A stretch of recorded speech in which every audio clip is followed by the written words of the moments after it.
starts right now. We begin tonight with the arrest of a San Antonio woman in connection with the death of her stepfather. 28-year-old Julie Ann Banda has been charged with the murder of 49-year-old Carlos Chavez. He was shot and killed in April of 2020. Chavez was found wounded outside his home on Aldama. That's over on the city's southwest side near Highway 90. An arrest affidavit says Chavez was outside when a car pulled up next to him and then shots were fired. He later died from his injuries. Text records show that Banda was in contact with Chavez before he died. The messages showed she was waiting for him to get home. Banda is being held at the Bexar County Jail. Her bond set at $150,000.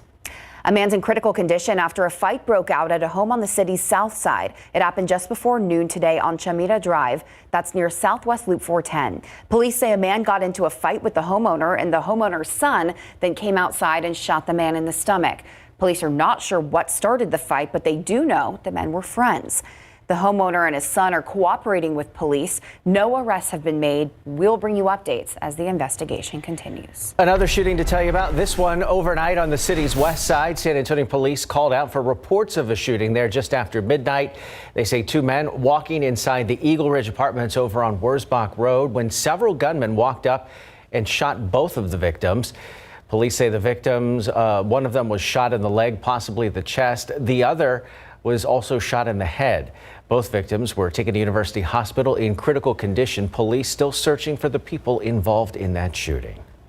A man riding his skateboard in critical condition after being hit by a car. This happened last night before midnight on Hutchins Place on the city's southwest side. Police say the 21-year-old man was riding his skateboard when a driver in an SUV hit him. He was taken to Brooke Army Medical Center. Officers say the driver of the SUV did stop to help and will not be facing any charges. To California now, where 6 people were killed and at least 10 others injured in downtown Sacramento. Police there say gunfire erupted just blocks away from the state capitol building. And that shooting happened just after 2 a.m. local time. The police chief there calling it a, quote, complex and complicated scene spread out over at least 2 city blocks. Investigators also reaching out to the public, asking anyone with relevant photos or videos or other evidence linked to that violence to submit them to police. An information center has been set up for families of the victims. I'm just to the point right now, I don't know what to do. I don't even think this is real. I feel like it's a dream. California Governor Gavin Newsom and his wife releasing a statement saying in part, quote, the scourge of gun violence continues to be a crisis in our country and we must resolve to bring an end to this carnage, end quote. Ukraine's third largest city and main port, Odessa, hit with several massive strikes today. Russian military claiming the attack destroyed an oil refinery and 3 fuel depots, which had been supplying fuel to a nearby group of Ukrainian soldiers. In the north, Ukrainian officials declaring the entire region of the capital city of Kyiv has been liberated, even as the Russians retreat from the situation, still devastating. Ukrainian officials warn Russian troops planted mines on homes and on the streets. I think there's a lot of evidence that Putin is simply taking his troops out of the northern part of the country to redeploy them to the eastern part of the country, to relaunch a battle there. So I think there have been victories for the Ukrainians so far, but this war, sadly, is far from over. Meanwhile, the humanitarian crisis still worsens. The Red Cross still unable to reach the besieged capital of Mariupol city. Back here in Texas, 1 person was killed and 11 others were injured during a shooting at an outdoor concert in Dallas. It happened just after midnight. Officers responded to a field in southeast Dallas where a concert was happening. An investigation finding that during the concert, 1 person fired a gun into the air, then another person fired a gun into the crowd's direction, shooting 26-year-old Kaylan Dewan Gilmore in the head. He died at the scene. 11 other people were shot. 3 of them were juveniles. That shooting still under investigation tonight. In happier news close to home, another Fiesta event underway. As you know, there are nearly 100 official events to choose from over this week-and-a-half-long party, but not all of them suited for the entire family. Garrett Berger headed out to Fiesta de la Familia at St. Gregory the Great Catholic School to find out what makes a good fiesta with the family. Garrett, what did you learn so far? Well, from talking to parents, in short, you really got to have something for everybody. Take a look around this event called Fiesta de la Familia. You've got rides, there's games, There's a billion different types of fair food, all priced as if you haven't spent any money for the last two fiestas, so be prepared there. There's also, as I mentioned, variety of food, and parents say you want to be at these kind of events where there are other kids around, so your kids maybe have a chance to go play around. And strollers for when they need a nap, that's a good thing to bring along. And several moms stressing that you really need to keep in mind the heat. Dress for the weather, definitely want the kids to stay cool, provide shade, maybe bring an umbrella, a hat, sunscreen, sunglasses, and bring lots of water to stay hydrated. What happens if you don't follow that one? Well, then your kids will be cranky. I know from experience. Now that family also reminding us, mom's reminding us that some events aren't all for kids. These ones, obviously, you can see, very good time, but you need to make sure to stay away from the ones where there's going to be a rowdy crowd. Booze, not always a good family event, but this one for sure is. Live at St. Gregory, I'm Garrett Berninger, KSAT 12 News. You don't want those cranky kiddos. Thank you, Garrett. Well, it is the 15th annual Queen's Chili Cook-Off happening today. It's a free event and an official fiesta one. Find out why things are a little different this year after the break.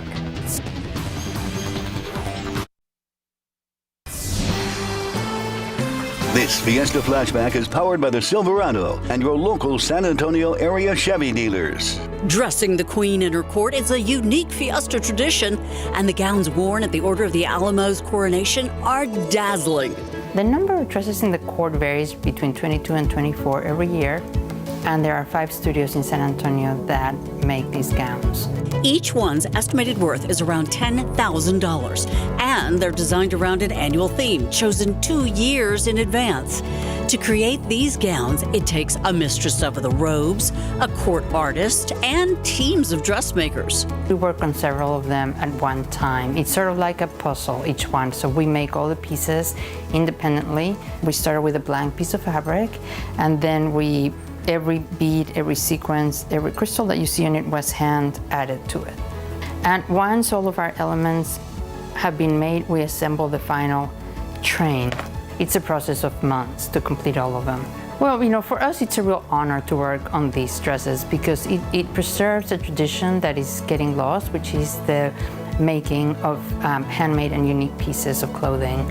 So at your next parade, when you see the Queen's dress ride by, know that you're not just seeing a gown, you're seeing a one-of-a-kind tradition and a work of art.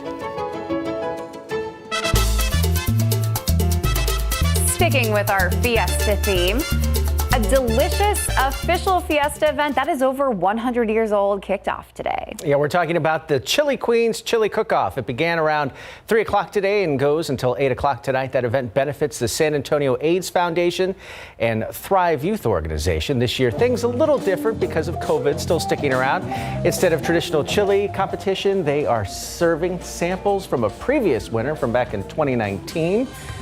I think it's new chili, though. The night, of course, will end with what they call Fiesta's tackiest competition. You don't think it's chili from last year? Well, it'd be a little older than last year. It's in 2019. It holds well in the freezer. I was going to say, You can freeze it. yeah. A little warm for chili out there, though. I was going to say, yeah, I mean, if you put jalapenos in chili, I'll eat it any time of year.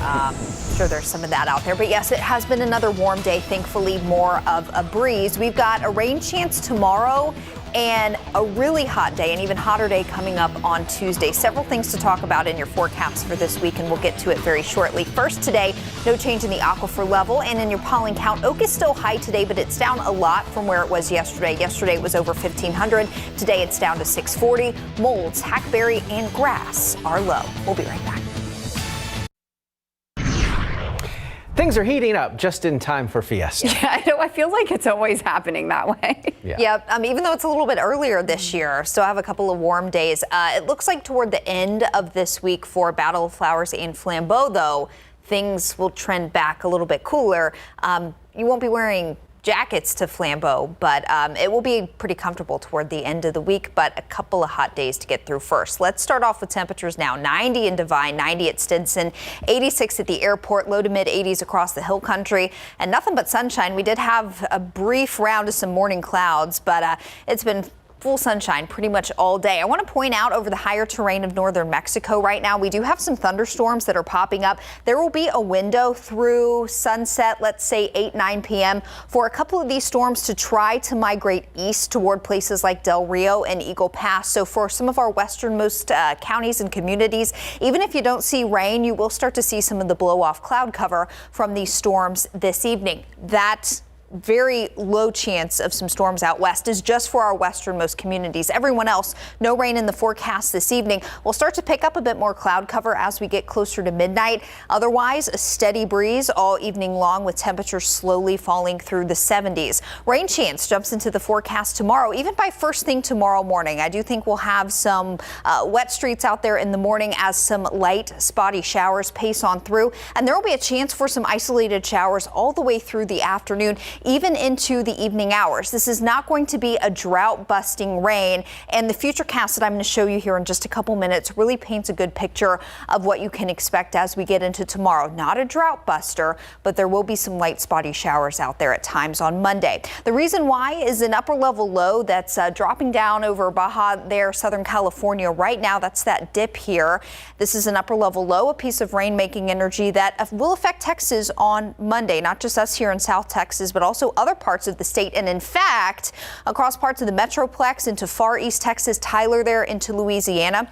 They've got the highest chance to see more severe weather tomorrow as the storm system moves across the state. So numerous severe storms possible in North Texas along I-20. Then as you work back a bit farther south, scattered storms possible Austin, Waco, that part of the state there. Then as you get closer back here at home to San Antonio, we're kind of on the low end of things here, the southern end of things. So some isolated storms possible for us. And the reason why our severe risk is on the lower end, it's because we're going to be fighting something called the cap tomorrow all day long. This is something that acts like a lid on the atmosphere, and it prevents storms from growing taller and becoming strong or severe. So that's the situation that we'll likely find ourselves under tomorrow. Meanwhile, in North Texas, the cap will be broken and they have a better chance to see some storms. So here's your FUTURECAST heading into tomorrow morning. Overnight, skies become gray and we'll have areas of patchy drizzle and also some spotty light showers around by the Monday morning commute. And this will likely continue through the morning, so it won't be a steady rain tomorrow, but there will be periods of showers off and on through the morning, even into the afternoon and evening. Here's the start of the river parade tomorrow, 7 p.m. It's not going to be a complete washout, but during the parade, there could be a couple of sprinkles and also some very light showers. Thankfully, because we remain under that cap, storms are not expected to develop, and we won't have to worry about lightning or anything like that for the parade. As we get into the overnight hours, what we will be watching closely is the potential for some storms north and even west of us to move our way overnight. But again, that'll be out of the scope of the river parade. So things should be just fine for the parade. We'll continue to keep you updated here over the next 24 hours. My graphics have frozen. I'm going to try to get you to the 7-day forecast. Looks like that's not going to happen. Try to get it to you at the end of the show. That's all right. It's a pretty picture to stop on. I was just going to say. Freeze there. That's great. It's beautiful. I'm fine looking at that all day. Thanks, now, if we can't get off of it and get to Larry might have a problem with that. I'll talk over that picture. It was awesome. That's right. Hey, the Spurs getting a little help from another Lakers loss for their postseason hopes, and they could do even better tonight with another win. Yeah, they sure can. The Spurs have 5 games left in the regular season. The regular season ends for the Spurs 1 week from today. The Spurs will host the Blazers tonight, and another win will get them closer to that play-in tournament. And Manu loves Spurs fans, and he makes sure they know it. Coming up.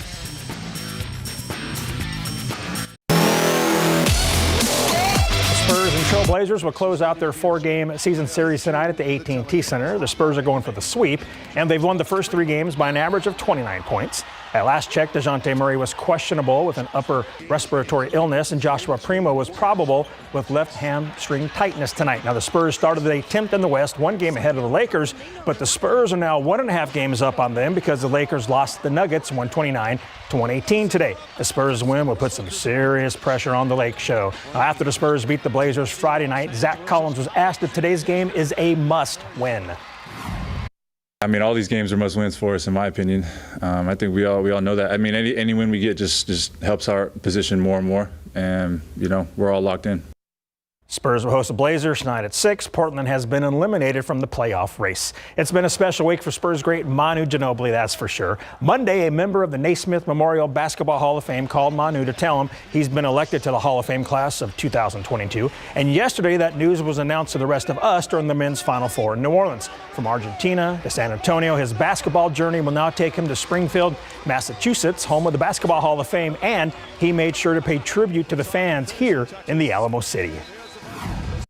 Every time I got in, there was a big, standing ovation and people cheering my name, and all that really made me feel comfortable, made me feel more confident. So I thank them every time I could because it was worth it, and I tried to return that favor over the years. So hopefully I did. He did, that's for sure. Manu received several congratulations on Twitter, including this one from Jamal Crawford saying, "Congrats, legend. You were who I looked at when I decided to become a sixth man. Only one, Manu Ginobili." Last night marked the 100th game between Duke and North Carolina since Coach K was hired, and the two rivals faced off in the men's Final Four, their first ever matchup in the NCAA tournament. Less than 1:30 to go, Wendell Moore Jr. goes 3, and Duke leads 74-73. Tar Heels fire right back. Caleb Love makes a 3-ball, and North Carolina leads 78-74 with 28 seconds remaining. Duke would get back within 2 twice, but no closer than that. North Carolina wins 81-77. Coach K's legendary coaching career is over with, and he went 50-50 against North Carolina. As a coach, I'm just concerned about these guys. I mean, I see, they're already crying on the court, and I mean, that's the only thing you can think about. And then going into the locker room, I've said my entire career, or when I knew what the hell I was doing, that I wanted my seasons to end where my team was either crying tears of joy or tears of sorrow, because then you knew that they gave everything. Coach K won 5 national championships with the Blue Devils and reached 12 Final Fours. His coaching career began in the 1974-75 season, joining Bobby Knight and the Hoosiers as an assistant coach. So number 8 North Carolina will take on number 1 Kansas tomorrow night, 8:20 from the Superdome in New Orleans. Kansas is favored by 4 points. For the first time since 2015, the Reagan girls soccer team is heading to the regional tournament. The Rattlers defeated their District 28 6A rivals Johnson in the third round of the playoffs on Friday night, thanks to junior Taylor Jernigan's late second half goal, and it was a beauty. The past week has been difficult for the Rattlers, but they survived, and now they need to recover for the next round. 100 minutes of soccer and shootout on Tuesday, and this was not easy by any stretch of the imagination. So we're going to recover bodies and minds this weekend and get the scouting report going and start preparing for Friday. Just super excited to have the chance to play.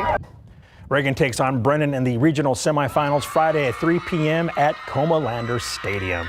The final round of the Valero Texas Open started with a 4-way tie atop the leaderboard, but J.J. Spahn was the only one of those 4 to shoot in the red today. Par 4 9th hole from below the green, and Spahn hits a beautiful shot for a great up and in for a birdie. Moving to 18 now, Spahn taps in for par, and he wins the Valero Texas Open by 3 shots at 13 under par. He shot a final round 3 under 69 to pick up his first PGA Tour win and earn an automatic invite to the Masters this week. It's madness, but it's definitely career changing for sure, and I'm super excited for next week, but I want to enjoy this right now. Enjoy it, man. J.J. Spahn wins the Valero Texas Open by 2 shots at 13 under par and picks up a check worth $1.548 million. Tiger Woods is back in Augusta to continue his practice and preparation for the 86th Masters, which is scheduled to start Thursday. Tiger tweeted today it will be a game-time decision on whether he competes. He hasn't played in more than a year after he was seriously injured in a car wreck near Los Angeles. As promised, here's your 7-day. Isolated showers possible tomorrow, including during the river parade. Hot on Tuesday, but look at the end of the week. Battle of Flowers and Flambeau. Those days look pretty nice. Thanks for sticking with us. We'll see you later tonight on The Night Beat.